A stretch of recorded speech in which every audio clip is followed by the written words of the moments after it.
Халкыбызның сөйгән углы, яраткан шагыйре Габдулла Тукайга багышланган хатирәләр шактый бай. Үлгән көненнән башлап узган гасырның 60-нчы елларына хәтле 100гә якын мемуар әдәбиятының туплануы билгеле. Китапларга, җыентыкларга кергән, архивларда сакланган хатлар, бөек шагыйрь турындагы истәлекләр гаять тә төрле һәм дә чуар. Күп еллар халык иң беренче чиратта саф хатиргә нигезләнгән, вакыйга һәм дә мәгълүматларны ышандырырлык итеп бәян иткән, калкулыклар арасында зур, горур, кыя булып торган даһи шагыйребез Тукайның иң якын дуслары булып саналган Фатих Әмирхан, Мәҗит Гафури, Габдулла Кәриф истәлекләрен җентекләп өйрәнә, яратып укый. Әмма бу олылауга, соклануга, ихтирамга нигезләнгән әдәбият арасында Тукайны шигърият дөньясына алып кергән. Беренче булып аның шигырьләрен бар төрки әдәби галәменә таныткан. Ни дисәң дә, халкыбызга башка бер кайчан да кабатланмас биеклектәге сүз, ире, каләм вә калып иясен биргәне өчен генә дә исме мәңгелектә калырга тиеш булган, һәйкәлләр салынырга тиеш булган олы шәхеснең кыска кисек сүзләрдән торган тормышы, язмышы, фаҗигасе ни аяныч һаман да беленмичә, ишетелмичә һәм дә ишеттерелмичә кала бирә.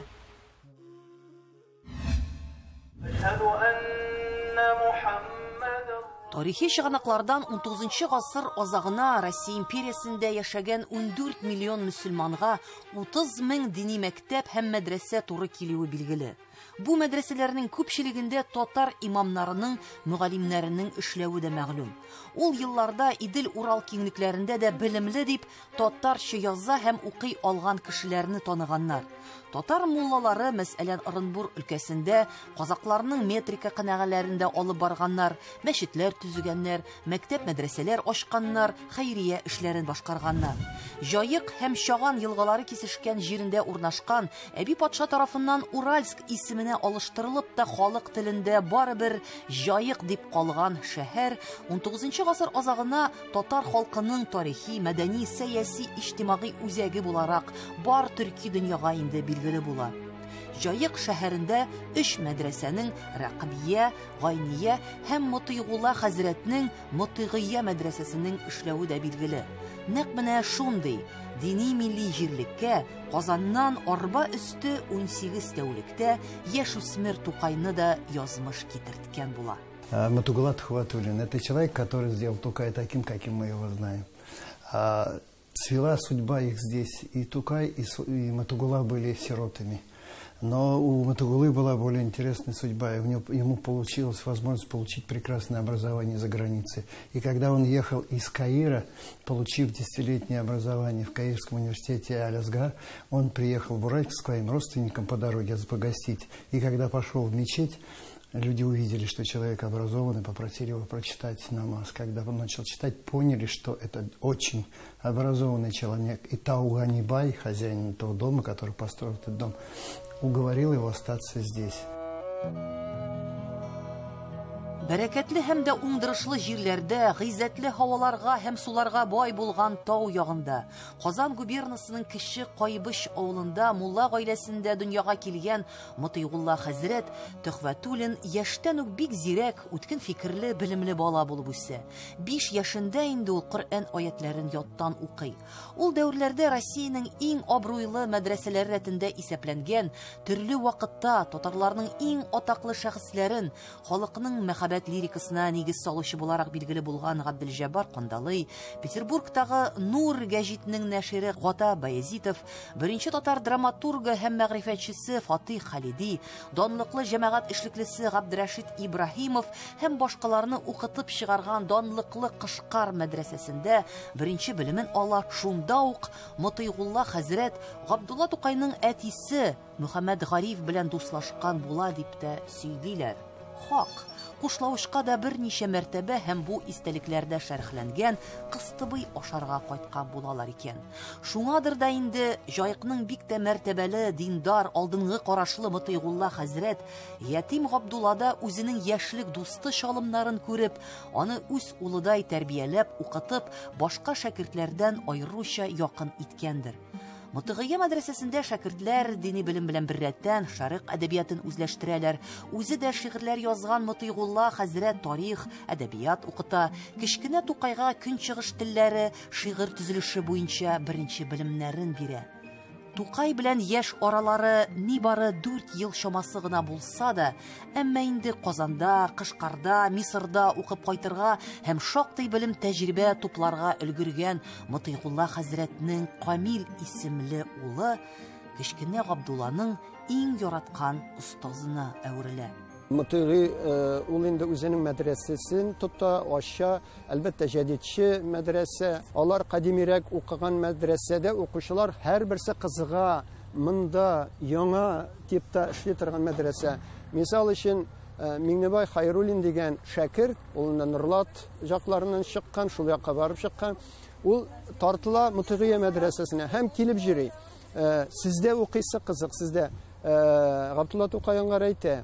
Ну, әйдә менә шигырь сөйләп кара. Әйдә нәрсәдә булса эшләп кара әле, син нәрсә эшлисең соң ди. Ә монда инде музыкаль салоннар тоталар, җырлыйлар, шигырьләр сөйлиләр, шундый иҗади процесс бара. Миңнебай Хайруллин ул инде соңыннан Габдулла Кариевка әйләнеп киткән театр башы. Габдулла Тукай белән бәйле истәлекләренең күбесе шыр таләбе буенча әлбәттә дә шактый турайтылган һәм дә шомартылган, бизәлгән, чуарланган икәне билгеле. Аларда фактик хаталар да, Тукай үзе әйтмешли шагыйрәнә ялган да, төгәлсезлекләр дә, гомуми сүзләр дә байтак. Бу һичшиксез аның җаекта яшәгән дәврләргә караган хатирәләргә дә хас. Бөек шагыйрь күләгәсендә калган Камил Төхвәтулла турындагы истәлекләр дә шактый ярлы, төрле кыскартулардан, оч-очка ялганмаган урыннардан, җитди кимчелекләрдән азат түгел. Кем булган соң ул Камил Төхвәтулла? Бу сорауга җавап тарихчылар, әдәбиятчылар тарафыннан шактый анык яңгырый. Ул һичшиксез искиткеч сәләтле, гаҗәби белемле, бар килеш килбәтеннән, төс кыяфәтеннән, йөзеннән үк интеллект, горурлык, зур ихтыяр көче бөркеп торган, татар бәхете хакына көрәшкән, халыкка хаклыкны, дөреслекне җиткерүдә зур көч куйган, татар тукымасына буй булып яткан инсан буладыр. Аның гадәт-холкын, фәлсәфәсен, мөнәсәбәтен, карашларын аның татар дөньясына, татар халкының үсешенә, тарихи борылышында тәрәккыятенә китергән эш гамәлләреннән дә бәяләп буладыр. Камиль Тухватуллин – это человек, который сделал Тукай известный. Почему? Потому что он выпускал газеты. Она сначала на русском языке, потом на татарском. Газета «Альгас Фикр» и журнал литературный «Альгас Раджазит» и «Уклар», сатирический журнал, который Тукай полностью вел. И вот благодаря этим газетам Тукай стал известен всему тюркскому миру. То есть, если бы не было этих газет, был бы провинциальный поэт, о котором мало кто знал. И когда он приехал бы в Казань, ему пришлось бы заново все пробиваться. Но благодаря тому, что Камиль издавал газеты, вот, кстати, газета «Уральский дневник», который Тукай сам набирал, я думаю, то есть 907 год, Уральский. Тукай еще в Уральске. И вот он помогает своему другу, и это Камилю Тухватуллину, выпускать газеты, редактировать их. То есть он как бы вот здесь в Уральске, он как бы полностью прошел, начиная от наборщика, кончая редактором газеты и журналов. То есть вот это вот прошло не только становление поэта, но и как журналиста, как печатника и тому подобное. То есть Камиль, вот это два человека, которые сделали Тукай таким, каким мы его знаем. Әтисе һәм улы получается. Әйтәләр бит инде, Италия ренессансы, урта гасырлардан ничек Европага тәэсир иткән. Бу татар дөньясына менә ренессанс рәвешендә, төрле юнәлешләрдә елга башы, шишмә башы кебек күп мең юнәлешне ачкан. Мисал өчен беренче гәҗитләр, беренче журналлар. Булар бит инде без ярышмыйбыз, Петербургта чыккан Нур газетасы дип. Шунлыкта беренче гәҗитләр Мотыйгулла хәзрәтнең улы Камил Мотыйгы тарафыннан бастырыла. Ул аны алданрак та бастырыр иде. Яше җитмәй, ул вакыттагы закон катылыгы рөхсәт итми. Петербургта шуңа күрә анда патшага якын булгач аны ачалар. Бу очракта менә шушы газета чыгуы, ул бит инде нинди зур хезмәт, нинди зур эш. Татар зиялылары арасында вакытлы матбугат тудыру хыялы 19-нчы гасырның беренче яртысында ук ачык күренә башлый. Атаклы татар мәгърифәтчесе Каюм Насыйриның 1886 елда ук Таң йолдызы дигән татар гәҗитен чыгару үтенече белән Казан губернаторына мөрәҗәгать итүе билгеле. Әмма Россия империясендә берничә мең еллык язу тарихы булган.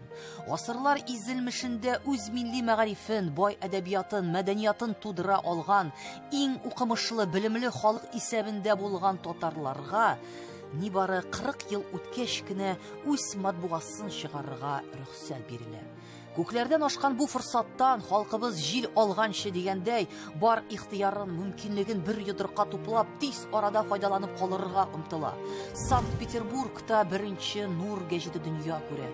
Аның артыннан Казанда Казан мөхбире, Уральскийда 3нче булып, нәкъ менә Камил Төхвәтулла Фикер гәҗитен бастыра башлый. Әмма матбугатчылык эшенә ул күпкә алданрак керешкән була. Чөнки 1903 елда ук Җаекта аның кул язма Әл-Мәгариф гәҗите һәм Әл-Гаср Җәдид журналы дөнья күргән була. Татар халкының вакытлы матбуга күгендә тәүге кабызылган Зөһрә йолдызлар. Габдулла Тукайның да беренче шигырьләре укучыларга бу кул язма гәҗитләр аша ирешә башлый. Камиль Тухватуллин в определенный момент, когда случилась большая беда с газетой «Уралец», ее начала давить цензура. Цензура местного управления, потому что газета была демократическая, и это, наверное, была единственная газета, которая очень активно на тот момент раскрывала все сложности межнациональных взаимоотношений, потому что край был многонациональный, здесь татары, казахи и так далее, да. С газетой случилась большая проблема, и Камиль Тухватуллин приобрел эту газету. Фактически уже полубанкротную газету. Он ее приобрел вместе с корреспондентами, журналистами, которые создавали вот эту удивительную газету. Да? Потому что материалы эти читаются просто как роман. Они описывают настолько широко весь этот край, его экономику, историю, традиции, обычаи, современное состояние. Все это очень активно описывалось, журналисты все сохранились. И параллельно этой газете, Уральскому дневнику, начали выходить татарские издания. Все вместе.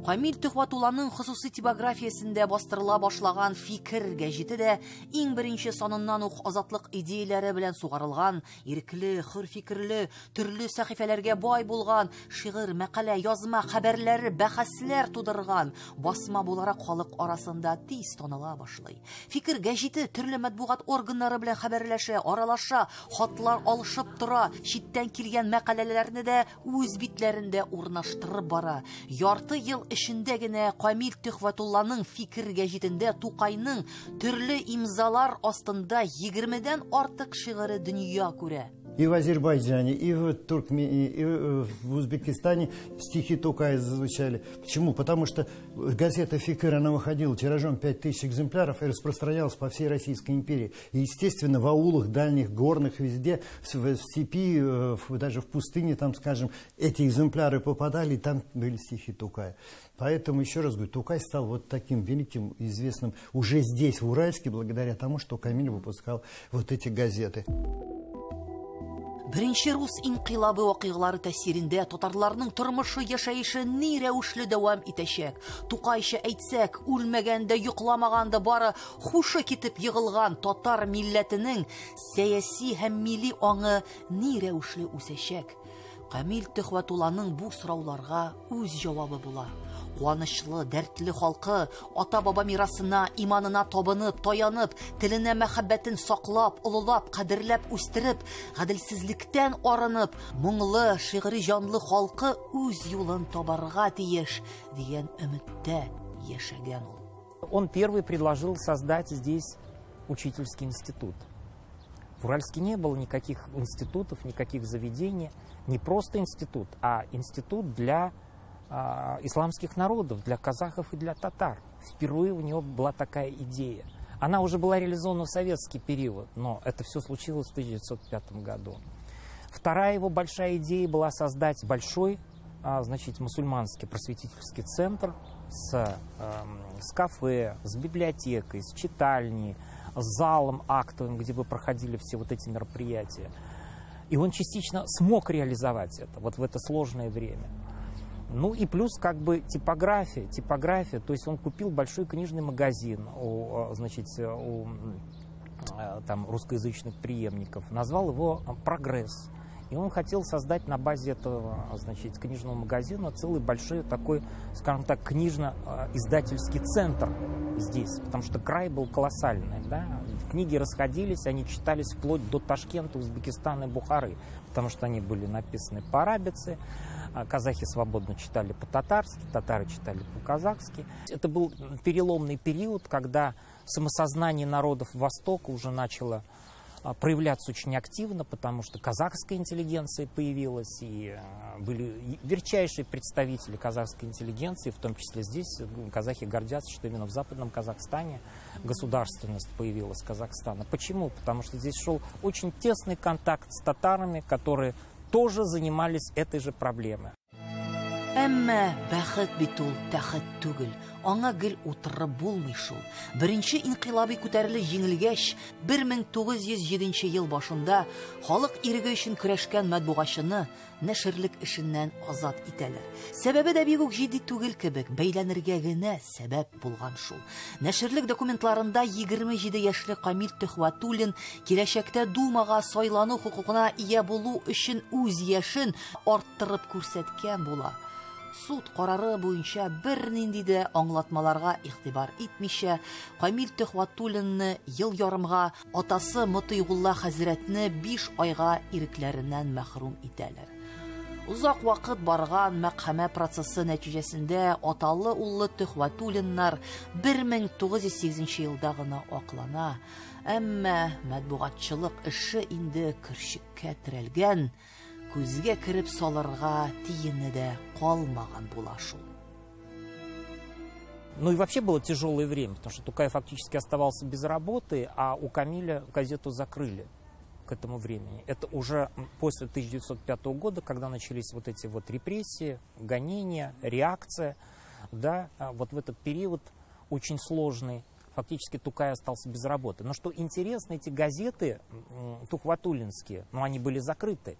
Потом татары объединились и хотели продолжить издание. И несколько номеров газеты «Яңа Тормыш» вышли. Это, то есть, следующая была газета. Она была напечатана на шрифте фикер, с использованием шрифтов фикер. Вышло несколько номеров этой газеты, и вложились в эту газету уже купцы Акчурины. Они звали Тухватуллина в редакторы, но он уже уехал в Казань в то время. Хотя нет, он здесь некоторое время он еще был, да. И еще интересный факт. В конце концов, вышло несколько номеров «Яңа Тормыш», а потом, значит, газету закрыли, и уже буквально в каком году газета «Казахстан»?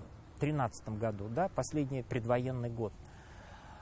Вышла газета «Казахстан» на казахском языке, издавала ее уже казахская интеллигенция, на шрифте, который был тухватуллинский, на шрифте, который был куплен Тухватуллиным для фикер и всех татарских изданий. Аны гомере буе шулай кемдер ашыктырган була, кемдер чабудан тотып калган була.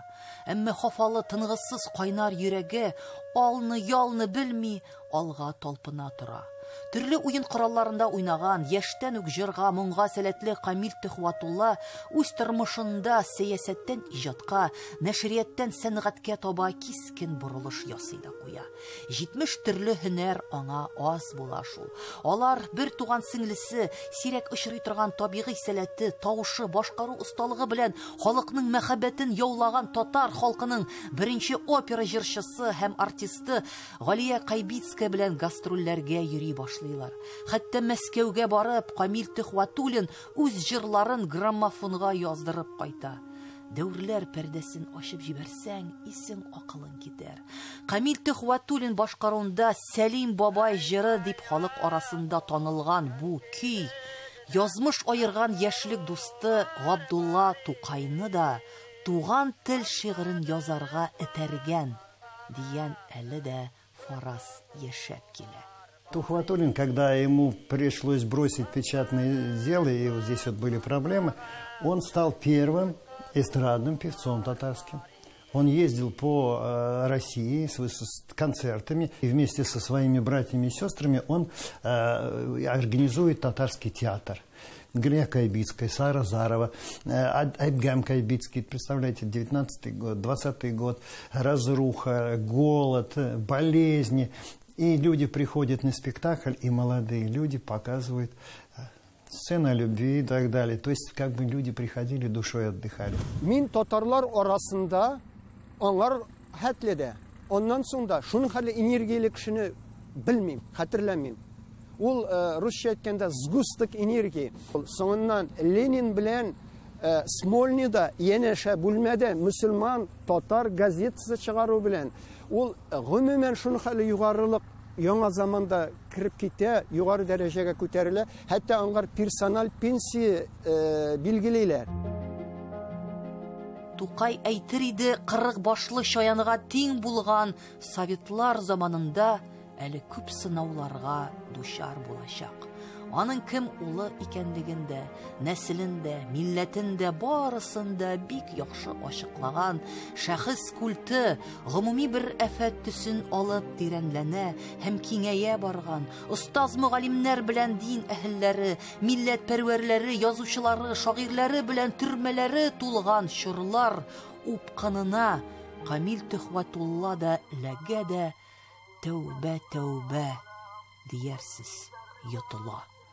1942 елда ул бу фани дөньядан үз ихтыяры белән китә. Ул заманда ак һәм кара яисә эксплуататорлар, яисә эксплуатациягә дучар булучылар. Габдулла Тукай әгәр дә революционер икән, аны кем эксплуатацияләгән? Әлбәттә нәшер, матбагачы Камил Мутыгый. Һәм аны язучылар да шушылай аера башлыйлар ки, бу эксплуататор, бу Габдулла Тукайны изеп яшәгән. Кайда анда аның ул эш бирмәсә, ул аның хәтле, аның иҗатын үстереп җибәрмәсә, япь-яшь гений каян килеп чыккан булар иде шушы мөхитне Камил Мутыгый, Мутыулла хәзрәтләр тудырмаган булса. Менә шушының хәтле аны рәнҗетәләр, әрнетәләр ки, еллар буена. Хәтта Казанда спектакль бара. Иң билгеле язучыларның берсе, ул вакытта, билгеле язучы, аның әсәре нигезендә Габдулла Тукайны революционер итеп сәхнәгә куялар. Һәм турыдан-туры карап утырганда шушы спектакльне Камил Мутыгыйны менә шушылай изүче, юкка чыгаручы, эксплуататор дип күрсәткәч, әлбәттә аның йөрәгенә хәнҗәр булып катала. Һәм ул чынлап та үзенең тормышын бу хәлләргә түзә алмыйча трагик рәвештә тәмамлый. Ой, балам, вай, балам. Тукай әйткән бит, бармыни бездә шын кеше кадерен белү. Без аны кайдан белик, мискин үлеп аңлатмагач. Халкыбызның әллә нинди биекләргә күтәргән, бурмалы сукмаклардан туры юлын күрсәткән, гомре буе таяну ноктасын эзләгән, адым арты адым ешайтып барып бар табигаты, холкы, яшәеше, эш гамәлләре белән гаделлеккә, хөрлеккә, иреккә омтылган, таңнарда өзелгән җанның 1000 елда да аңлата алмаслык әрнүедер бу. Ай былбылым, вай былбылым, халык күңеленә сиңгән, халык көенә әйләнгән, тирән хискә уралган аның бу моң сагышы, халык хәтерендә тоз кебек эрегән аның соңгы ялваруыдыр. Без шулай инде, ташып торган байлыгыбызга талымсыз. Ныклап төпченә башласаң, дистәләгән каләм осталарын, язучыларны, шагыйрьләрне, җырчыларны, гармунчыларны, рәссамнарны табарга мөмкин бит. Исемнәре инде онытыла башлаганнарын да, халыкның тарихына зур өлеш кертеп тә исемнәре инде күңелебезгә шалынмаганнарын да, белә торып та бик сирәк кенә искә алынганнарын да. Тар карашлы, җил куар, мал куар заманнарның әтрәк дилбегәсен үз кулыбызга алып, яңа туган урамнарга, яңа туган мәктәпләргә, мәйданнарга ник үз тамгабызны салмаска дигән. Юк шул, кеше аягы басып килгән җирләргә татар сүзен, тарихын, әдәбиятын, мәдәниятын ишетерлек исем бирү безгә артык күренә ахры. Бу мирас, бу байлык, чәчәккә бөреләнеп, җимеш бирә алмый калган үсемлек кебек, якты киләчәктән мәхрүм ителә бара.